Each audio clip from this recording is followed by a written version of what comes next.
Hello everyone, good morning to all of you. Welcome to current affairs logics. तो friends, आज का जो हमारा करंट अफेयर्स का सेशन है, इसमें हम कवर करेंगे 19 जून के करंट अफेयर्स के क्वेश्चंस। फ्रेंड्स, आज थोड़ा सा सेशन लेट हो गया है, उसके लिए आपसे माफ़ी चाहेंगे, लेकिन हम सभी इंपॉर्टेंट क्वेश्चंस को चले जल्दी से अब कवर करते हैं आज के करंट अफेयर्स के क्वेश्चंस को। और इस वीडियो का पीडीएफ आप लोगों को मिल जाएगा टेलीग्राम चैनल से, जिसका नाम है करंट अफेयर्स लॉजिक्स। तो टेलीग्राम पर फ्रेंड्स आप लोग सर्च करें करंट अफेयर्स लॉजिक्स नाम से, तो आपको हमारा ये ग्रुप मिल जाएगा, जहाँ से आप हमारे ग्रुप को ज्वाइन कर लीजिए। सभी वीडियोज़ की पीडीएफ्स और यहाँ पे जो भी वीडियोस हम कराते हैं उसकी क्विज़ भी आपको कराते हैं, ताकि आप अपने क्वेश्चंस को और भी रिवाइज कर सकें। तो आइए फ्रेंड्स, आज के इस करंट अफेयर्स के सेशन को शुरू करेंगे मोटिवेशन कोट से। Everyone wants the fruit but no one wants to farm. देखिए, हर कोई फल तो चाहता है, लेकिन उस फल को पैदा करना कोई नहीं चाहता। इट मीन्स कि मेहनत करना तो कोई नहीं चाह रहा आजकल, कि यार बस चाह रहे हैं कि हमें जल्दी से चीज़ें मिल जाए, जल्दी से सक्सेस मिल जाए। बट ऐसा नहीं होता। आप हार्डवर्क करेंगे ना, तो सक्सेस आपको ज़रूर मिलेगी। चाहे ऐसा हो सकता है कि कभी आपने जो ड्रीम देखा हो उस रास्ते पे आपको सक्सेस ना मिले, लेकिन अगर आप हार्डवर्क करते रहोगे तो कहीं ना कहीं आप सक्सेस फ्रेंड ज़रूर होंगे। तो निराश कभी भी नहीं होना चाहिए। सो चलिए, सबसे पहले बात करते हैं फ्रेंड्स, आज के इम्पॉर्टेंट डे से जो है वीडियो को शुरू करेंगे। वीडियो का इम्पॉर्टेंट डे है आज का 19 जून। 19 जून को मनाया जाता है वर्ल्ड सिकल सेल डे। ठीक है, तो विश्व सिकल सेल दिवस कब मनाते हैं? 19 जून को। इस दिन का मेन फोकस होता है, देखिए, जो सिकल सेल डिसीज़ होती है ना, लोगों को उसके बारे में नॉलेज, लोगों को उसके बारे में जानकारी देना, उसको हम कैसे अर्ली डायग्नोस कर सकते हैं, यानी उसका शीघ्र निदान कैसे दे सकते हैं, उसको प्रमोट करना, and improving the quality of care for those affected. जो इस डिसीज़ से अफेक्टेड हैं, उनकी जो इम्प्रूविंग यानी देखभाल की गुणवत्ता है, उसमें सुधार लाने पर ध्यान केंद्रित करना इस दिन का उद्देश्य है। मोस्ट इंपॉर्टेंट बात होती है फ्रेंड्स थीम, क्योंकि एग्जाम में आजकल थीम भी पूछ रहे हैं। थीम है इस बार की hope through progress advancing sickle cell care globally. तो ये फ्रेंड्स इस बार की जो है फ्रेंड्स इसकी थीम रही है। फ्रेंड्स, मैं आपको ना डेज और थीम्स के एक वीडियो प्रोवाइड करूँगी जल्द ही। आप लोग हमारे चैनल से जुड़े रहें, जिसमें हम जनवरी से लेके जून तक के आपके जितने भी इंपॉर्टेंट डेज हैं, 100+ क्वेश्चन देखिए उस वीडियो में मैं आपको कराऊंगी। तो आप लोग हमारे चैनल से जुड़े रहे। होप सो कि कल तक वो वीडियो आप तक पहुंच जाए, लेकिन अगर आप हमारे चैनल से जुड़े रहेंगे तो आपके पास नोटिफिकेशन आ जाएगी। तो इस वीडियो को भी अपना प्यार ज़रूर दें। बहुत मेहनत से हमने वीडियो तैयार करी है आप सभी के लिए। आप अपना लव एंड सपोर्ट ऐसे ही देते रहें। चलिए फ्रेंड्स, अभी तक के जून के इंपॉर्टेंट डेज जो है उनको एक बार रिवाइज करते हैं। बार बार आप पढ़ेंगे तो डेफिनेटली आप ऐसे ही इन सभी डेज को याद कर लेंगे। 1 जून को कौन सा दिन मनाया? World milk day. थीम क्या रही इसकी? Focusing on celebrating the vital role dairy plays in delivering quality nutrition to nourish the world. इसके अलावा 3 जून को फ्रेंड्स हमने देखिए मनाया है वर्ल्ड बाइसिकल डे। देखिए, और इसकी थीम रही promoting health equity and sustainability through cycling. उसके बाद 5 जून को सेलिब्रेट किया गया वर्ल्ड इन्वायरमेंट डे, और इसकी थीम है land restoration, desertification and drought resilience. 7 जून को देखिए मनाया गया हम world food safety day friend, जिसकी थीम क्या रही है? देखिए, food safety prepare for the unexpected. उसके बाद देखिए 8 जून को सेलिब्रेट किया गया है वर्ल्ड ब्रेन ट्यूमर डे, और इसकी थीम है friends brain health and prevention. 8 जून को ही मनाया है वर्ल्ड ओशियंस डे, और इसकी थीम है अवेकन न्यू डेप्थ। 12 जून को मनाया गया है world day against child labour, और इसकी थीम है let's act Aman commitment and child labour. 14 जून को सेलिब्रेट किया गया है वर्ल्ड ब्लड डोनर डे। इसकी थीम याद रखेंगे 20 years of celebrating giving, thank you blood donors. 15 जून को फ्रेंड्स सेलिब्रेट किया है world Elder abuse awareness day, और इसकी थीम है spotlight on older person in emergencies. तो ये फ्रेंड्स हमारे यहाँ अभी तक के जून के सभी इंपॉर्टेंट डेज। चलिए देखिए फ्रेंड्स, सब बात करने वाले हैं आज के फर्स्ट इंपॉर्टेंट क्वेश्चन की, जिसमें पूछा है India secured which rank in environment performance index 2024। सो अभी आई है पर्यावरण प्रदर्शन सूचकांक, जिसमें भारत ने कौन सा रैंक हासिल किया है? तो टोटल 180 देशों की अगर बात करते हैं, उसमें भारत को 176 176 पायदान पर रखा गया है। यानी इंडिया ने कौन सी रैंक हासिल करी है इसमें? 176। एनवायरनमेंट परफॉर्मेंस इंडेक्स में देखिए टॉप किया है एस्टोनिया कंट्री ने। ठीक है, एस्टोनिया टॉप है इसमें। उसके बाद लग्जमबर्ग है, देन जर्मनी थर्ड स्पॉट पे है। तो इंडिया की पोजीशन भी याद रखनी है 176 और टॉप कंट्री भी याद रखनी है एस्टोनिया। ईबीआई की बात करते हैं यानी इन्वायरमेंट परफॉर्मेंस इंडेक्स की बात करते हैं। ये बाइनियल इंडेक्स है। बाइनियल का मतलब होता है कि 2 साल में रिलीज होती है ये। और इसे रिलीज कौन करता है देखिए, तो Yale centre for environment law and policy and the centre for international earth science information network earth institute Columbia university, तो ये मिलकर इसे रिलीज करती है। और इसमें सपोर्ट भी मिलता है फ्रॉम द मैकेल मैकवेन फाउंडेशन से। और इस इंडेक्स को पहली बार कब पब्लिश किया गया था, तो 2002 में जो है पहली बार ये इंडेक्स आई थी। अभी देखिए हाल फिलहाल मैंने आपको ग्लोबल पीस इंडेक्स भी बताया था, उसकी भी थोड़ा सा बात करते हैं। तो ग्लोबल पीस इंडेक्स में इंडिया को रैंक मिली है 116 और इसमें आइसलैंड फर्स्ट पोजीशन पे है। इसके अलावा जो यूएन की वर्ल्ड हैप्पीनेस इंडेक्स आई थी उसमें फिनलैंड रहा नंबर 1 पोजीशन पे और इंडिया को रैंक मिली है इसमें 126। ग्लोबल जेंडर गैप इंडेक्स की बात करते हैं तो इंडिया रैंक पे रहा है 129 पे और इसमें देखिए फ्रेंड टॉप किया है किसने, आइसलैंड देश ने। तो ये इंडेक्सेस अभी बिल्कुल हाल फिलहाल की हैं और इम्पॉर्टेंट भी हैं काफ़ी, तो इनको भी फ्रेंड्स हमको यहाँ पे रिवाइज करते रहना है। चलिए बात करते हैं नेक्स्ट इंपॉर्टेंट क्वेश्चन की। Motilal Oswal asset management company limited established in which year. अब यहाँ पे हम इस कंपनी की बात क्यों कर रहे हैं, क्योंकि अभी न्यूज़ में रही थी। बात करेंगे इस कंपनी की स्थापना किस वर्ष में हुई थी, 2008 में जो है इसकी स्थापना हुई थी। न्यूज़ में क्यों रही थी ये कंपनी, तो मोतीलाल जो ओसवाल एसेट मैनेजमेंट कंपनी है, इन्होंने अभी एक फंड को इंट्रोड्यूस किया है जिसे नाम दिया है Motilal Oswal Nifty India defence index fund. ये इंडिया का पहला इंडेक्स फंड है जो कि ऑफर करेगा exposure to defence stock listed in India. तो ये भारत में जो भी देखिए सूचीबद्ध रक्षा शेयर है उसमें निवेश करने वाला, यानी उसमें आप जो डिफेंस स्टॉक्स है ना उसमें आप निवेश कर सकते हो, तो उन सभी शेयरों में निवेश करने वाला ये भारत का पहला इंडेक्स फंड है। और इस इंडेक्स फंड को इंट्रोड्यूस किया है Motilal Oswal asset management company limited ने, तो इसलिए ये खबरों में रही थी।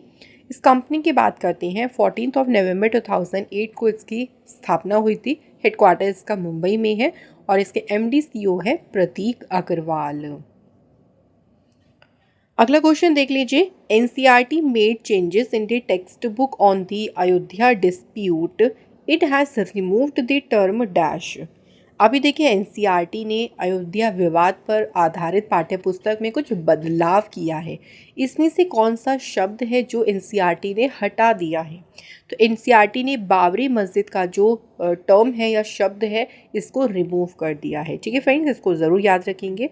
तो 12th क्लास की जो है पॉलिटिकल साइंस की जो टेक्स्ट बुक है उसमें से जो बाबरी मस्जिद डेमोलिशन है यानी जो बाबरी मस्जिद विध्वंस है इसका जो रेफरेंस है, संदर्भ है, वो एनसीईआरटी ने रिमूव कर दिया है।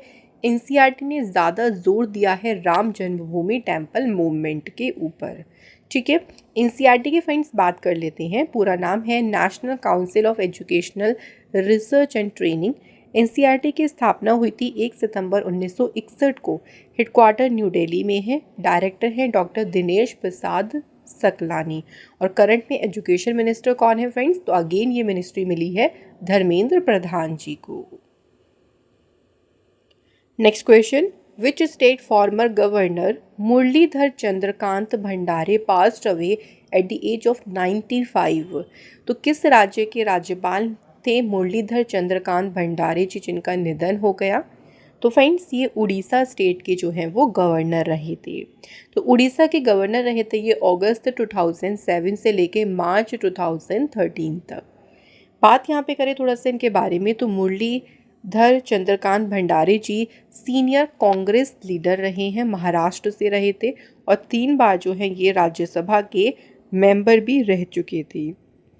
इनकी ऑटोबायोग्राफी अभी इसी साल रिलीज़ हुई थी, तो इनकी ऑटोबायोग्राफी से क्वेश्चन आ सकता है फ्रेंड्स कि ऑटोबायोग्राफी किसकी है, ये भी पूछ सकते हैं। तो ऑटोबायोग्राफी का नाम है the arc of memory my life and times. तो ये मार्च 2024 में पब्लिश हुई थी। किसकी ऑटोबायोग्राफी है, उड़ीसा के फॉर्मर गवर्नर मुरलीधर चंद्रकांत भंडारे जी की।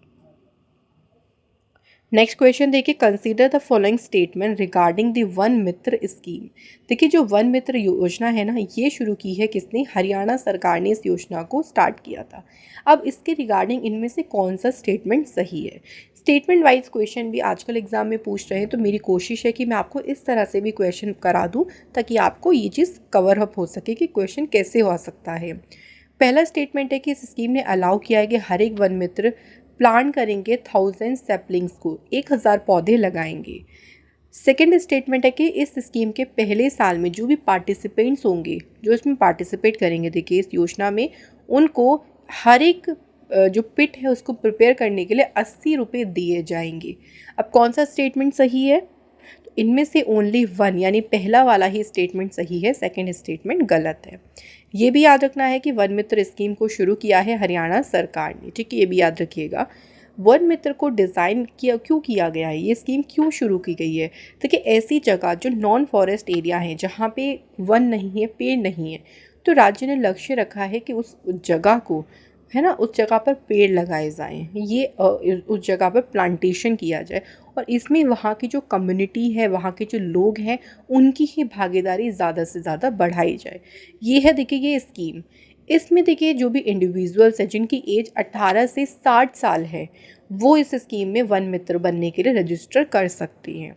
हर एक वन मित्र को कितने सैपलिंग्स लगानी होंगी? 1000। मतलब ये लक्ष्य ऐसा रखा गया है कि हर एक वन मित्र कितनी सैपलिंग्स को लगाए? 1000। और देखिए इस स्कीम में ना जो भी पार्टिसिपेंट्स होंगे उनको 20 रुपये दिए जाएंगे एक पिट के, है ना, एक गड्ढे खोद के जो आप लगा रहे हो उसके लिए आपको 20 रुपये दिए जाएंगे। और वो वेरीफाई कैसे होगा? जियो टैगिंग और फोटोग्राफ अपलोड करके। सब्सिक्वेंटली जो है 30 रुपये भी प्रोवाइड किए जाएंगे for each sapling planted with additional payment. जब आप उसकी मेंटेन करोगे, यानी जो भी आपने पौधा लगाया है उसकी आप देखभाल करोगे, तो आपको आगे आने वाले टाइम पे और मतलब आगे जैसे जैसे टाइम बढ़ेगा आप उसको ध्यान रखोगे, तो एरिया अलग अलग रेट्स के अकॉर्डिंग आपको जो है वो अवार्ड भी दिया जाएगा। आपको उसको उसकी देखभाल करने के लिए भी पैसे देंगे सरकार। इससे क्या होगा ना, लोग जागरूक होंगे। होता है ना कि हम लोग थोड़ा लालच की वजह से बहुत चीज़ें कर लेते हैं। सरकार ने भी यही सोचा है कि चलिए फ्री में काम ना करा के लोगों को उस काम का पैसा दिया जाए, उनकी मेहनत का पैसा दिया जाए, तो वो लोग क्या करेंगे, उस काम में ज़्यादा से ज़्यादा अपनी भागीदारी भी बढ़ाएंगे।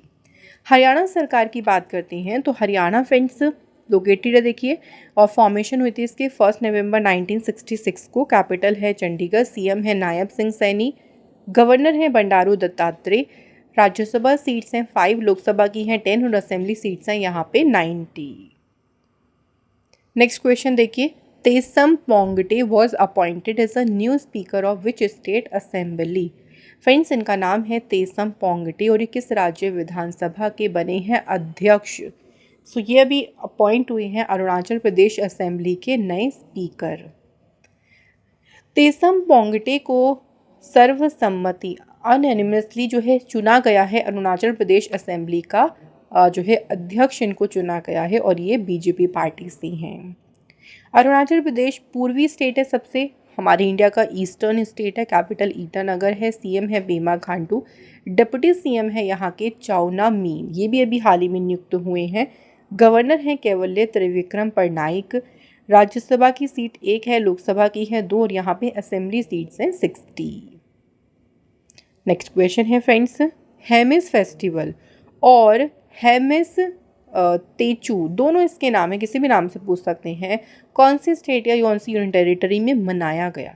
तो हेमिस से आपको याद होगा कि हेमिस एक नेशनल पार्क भी है, और इससे आप याद रखिएगा कि ये मनाया गया है कहाँ पे? लद्दाख में, ठीक है। हेमिस फेस्टिवल सेलिब्रेट किया गया है लद्दाख यूनियन टेरिटरी में। ये जो फेस्टिवल है ये तिब्बतन कैलेंडर का जो 5वां मंथ होता है उसके 10वें दिन सेलिब्रेट किया जाता है।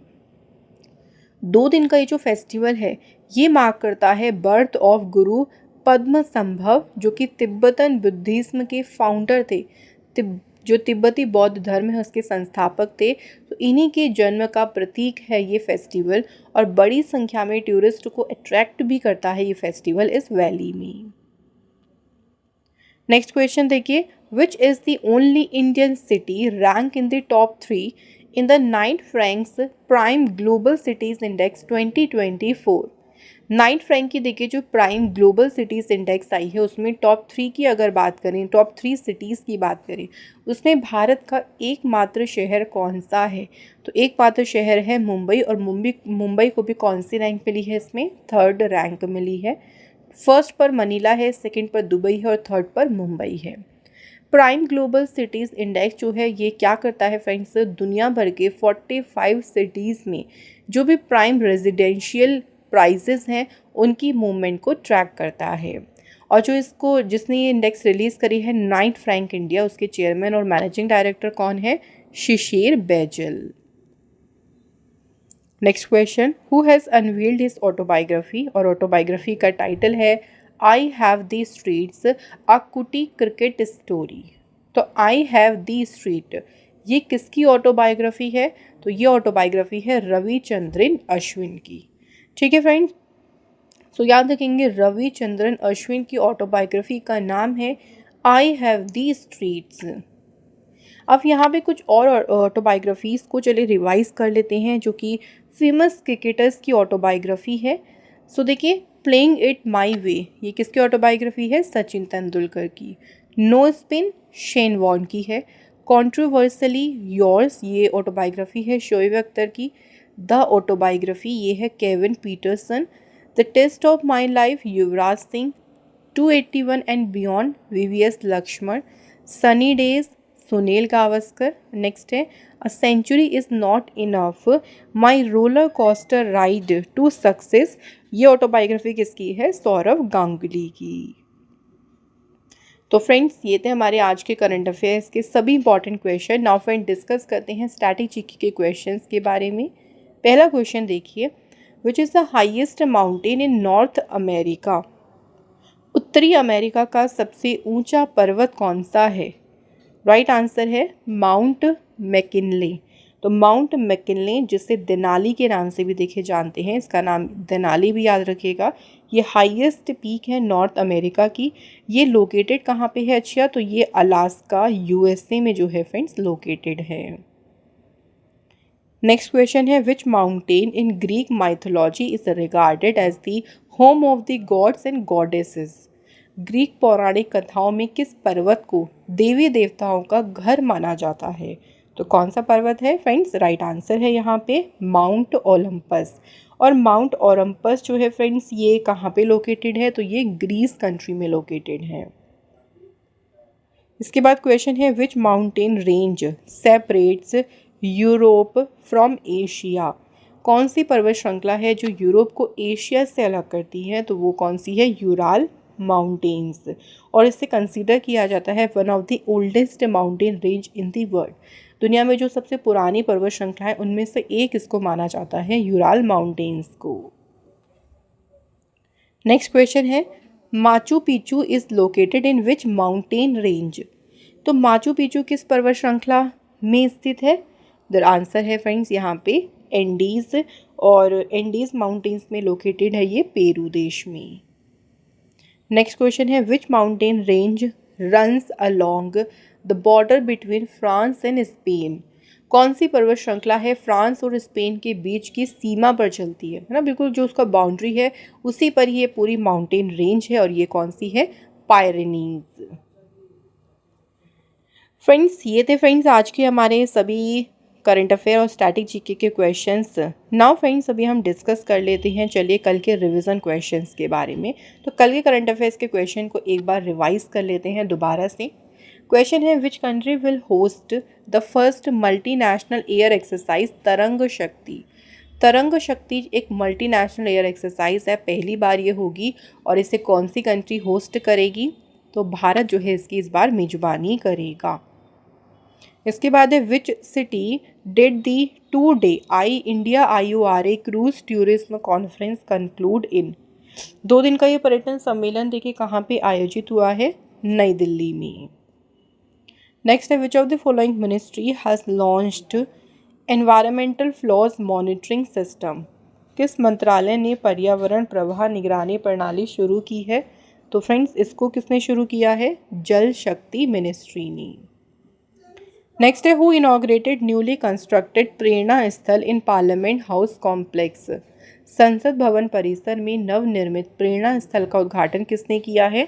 वाइस प्रेसिडेंट जगदीप धनखड़ जी ने। How many scientists have received the 2024 Kavli Prize for their contribution to astrophysics, neuroscience and nanoscience? 2024 का जो कावली पुरस्कार है ये मिला है कितने साइंटिस्ट को? 8 साइंटिस्ट को। UNESCO has shortlisted how many most beautiful museums for the prestigious Prix Versailles Award? तो कितने म्यूजियम्स को यूनेस्को ने शॉर्टलिस्टेड किया है? आंसर है 7। और इनमें से इंडिया में एक म्यूज़ियम है जो कि है गुजरात का स्मृति वन। ठीक है फ्रेंड्स, तो ये म्यूज़ियम का नाम आप लोगों को ज़रूर याद रखना है। Next, who has been awarded V Shantaram lifetime achievement award 2024? तो V Shantaram lifetime achievement award से सम्मानित किया गया है किसे? सुबैया नल्ला मुथ्थू जी को। The Sahitya Akademi announced the name of how many writers for Yuva Puraskar 2024? साहित्य अकादमी ने युवा पुरस्कार 2024 के लिए कितने लेखकों के नामों की घोषणा की है? आंसर है 23। तो फ्रेंड्स, आज के हमारे सभी मोस्ट इंपॉर्टेंट क्वेश्चंस कंप्लीट हो गए। फ्रेंड्स, जो कल हमने टेस्ट के क्वेश्चन पूछे थे उनके बारे में बात करें तो पहला क्वेश्चन था, संजीत खरेल प्रोटम स्पीकर के रूप में उन्होंने शपथ ली है सिक्किम असेंबली के। इसके बाद नेक्स्ट क्वेश्चन था, एक बुक का नाम है द इंडियन स्ट्रगल और ये बुक किसकी है? तो ये बुक लिखी है सुभाष चंद्र बोस जी ने। सो आप सभी का देखिए बहुत बहुत शुक्रिया, आप सभी ने जो क्वेश्चंस के आंसर करे हैं बिल्कुल सही हैं और मैं हमेशा कोशिश करती हूँ कि आपके सभी कमेंट्स का रिप्लाई करूँ। तो फ्रेंड्स, आप लोग हमें टेस्ट के क्वेश्चन के आंसर ज़रूर लिखा करें। आज हमने कमेंट रखा है Sunny Majumdar. Thank you friends, और आप जो कंटिन्यू रहते हैं उसके लिए भी बहुत बहुत आपका शुक्रिया। तो चलिए अब बात कर लेते हैं आज के टेस्ट क्वेश्चन की। तो पहला क्वेश्चन है आज का, कॉन्स्टिट्यूंट असेंबली जो भारत की संविधान सभा है उसकी संवैधानिक सलाहकार कौन थी? यानी उन जो कॉन्स्टिट्यूशनल एडवाइज़र थे उनका नाम बताना है। सेकंड क्वेश्चन है, राज्यसभा का पहली बार गठन कब हुआ था? कौन से वर्ष में राज्यसभा का गठन हुआ? तो ये दोनों क्वेश्चन हैं आज के हमारे टेस्ट के और इनके आंसर आप हमें बताएंगे फ्रेंड्स कमेंट बॉक्स में, और मैं जल्दी से आपके जो है कमेंट का इंतज़ार भी करूँगी। तो आप लोग जल्दी से अपना आंसर ज़रूर लिखिए। तो यहाँ पे फ्रेंड्स आज का जो हमारा करंट अफेयर्स का सेशन है वो यहाँ पे कंप्लीट होता है। मैं आशा करती हूँ आज का सेशन भी अच्छा रहा होगा। और फ्रेंड्स, अगर आपको हमारा सेशन, हमारी वीडियोस अच्छी लगती हैं तो प्लीज़ लाइक ज़रूर किया करें। जितना आप लाइक करेंगे, शेयर करेंगे, उतनी हमें मोटिवेशन मिलेगी और भी अच्छे से अच्छा कंटेंट आपके लिए बनाने की। और हमारे चैनल से जुड़े रहें, सब्सक्राइब ज़रूर करें ताकि अपकमिंग वीडियोस की नोटिफिकेशन आपके पास पहुंचती रहे। चलिए फ्रेंड्स, करते हैं इस वीडियो को एंड। नेक्स्ट वीडियो में फिर आप लोगों से मिलेंगे। Thank you so much for watching this video.